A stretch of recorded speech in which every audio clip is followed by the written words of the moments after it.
Est-ce que tu peux nous parler un peu de l'écolieu de Quervillers, toi qui es un des premiers habitants, de quoi est venu ce projet? Et c'est un projet qui a mûri à l'Ève Papillon, qui était déjà un lieu alternatif sur Quimper, qui est né de mon ancienne amie, Loubali, et d'une collègue de travail à elle.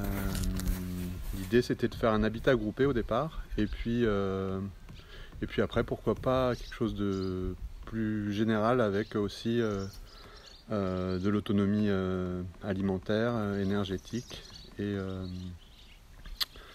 financière. Voilà. Bah ouais. Et là, se sont greffés des gens qui sont venus plus par des éco-passerelles ou qui arrivent avec des convictions sur plus prononcées, je dirais, sur certains aspects d'un réel besoin de changement de mode de vie, en fait, de nouvelles sociétés, en fait.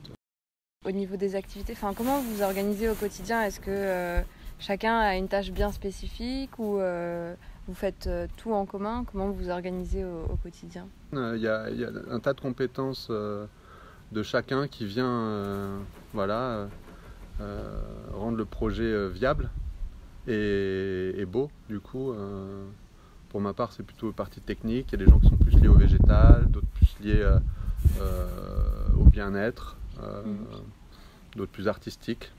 Et du coup, ça se complète assez bien. Après, c'est vrai que pour la phase travaux qu'on a en ce moment, c'est vrai qu'on est pas mal tous à travailler. C'est plus du travail manuel et donc de l'éco-rénovation, éco-construction. Mmh. Ouais.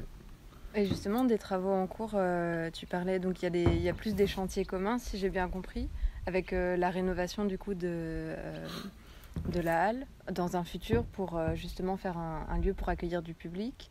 Et il y a d'autres chantiers qui sont plus du coup des chantiers perso sur des questions des maisons, des habitants en fait. Bah là on est à la phase travaux, donc on a commencé, on a fait une petite fête, une petite porte ouverte, mais on a énormément de demandes évidemment avec le contexte sanitaire et puis la prise de conscience de certains. Mais là on est tellement sur la phase travaux qu'on ne peut pas encore accueillir trop de monde. On essaie quand même d'accueillir du monde justement Ouais, vous le plus vite possible. Ouais. Ouais. Vous avez déjà organisé des petites fêtes, tu m'en avais parlé un petit peu. On a fait c'est peut-être différent. Une petite fête, mais plutôt locale pour créer du lien avec les différents acteurs du coin, ouais. L'agriculteur conventionnel, les gens du coin, quoi.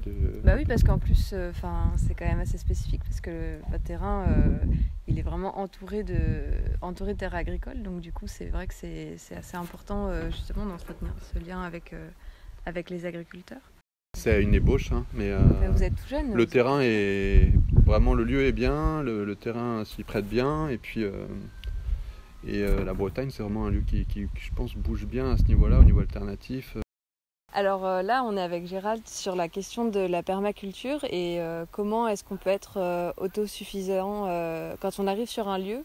Comment est-ce qu'on peut être, comment on développe finalement sa propre agriculture et comment on arrive à l'autosuffisance alimentaire. Alors déjà, quand on arrive sur un lieu, ce qui est important de faire, c'est une grande observation du lieu.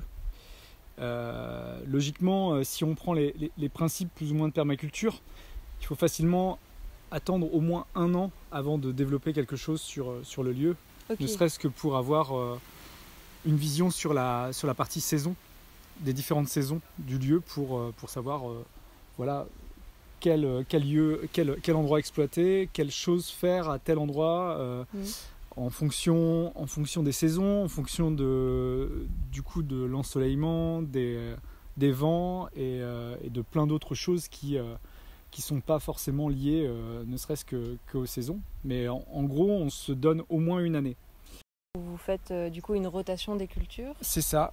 C'est par an, c'est ça? Non, c'est tous les 2 ans? C'est par an. Okay. Chaque année, on fait une rotation, aussi bien sur la parcelle, mais aussi dans les planches. Okay. On a plusieurs parcelles, et dans cette même parcelle, on a une douzaine de planches au total, je crois. Oui, donc c'est quand même assez énorme. C'est assez conséquent, sauf que voilà, l'idée c'était surtout, et c'est l'erreur qu'on fait la plupart du temps, c'est de se lancer vraiment sur la totalité des parcelles et faire un grand potager.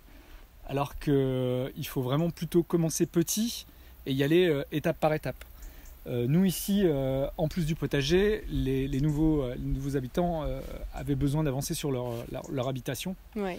Et donc le temps imparti pour justement la partie potagère était vraiment courte.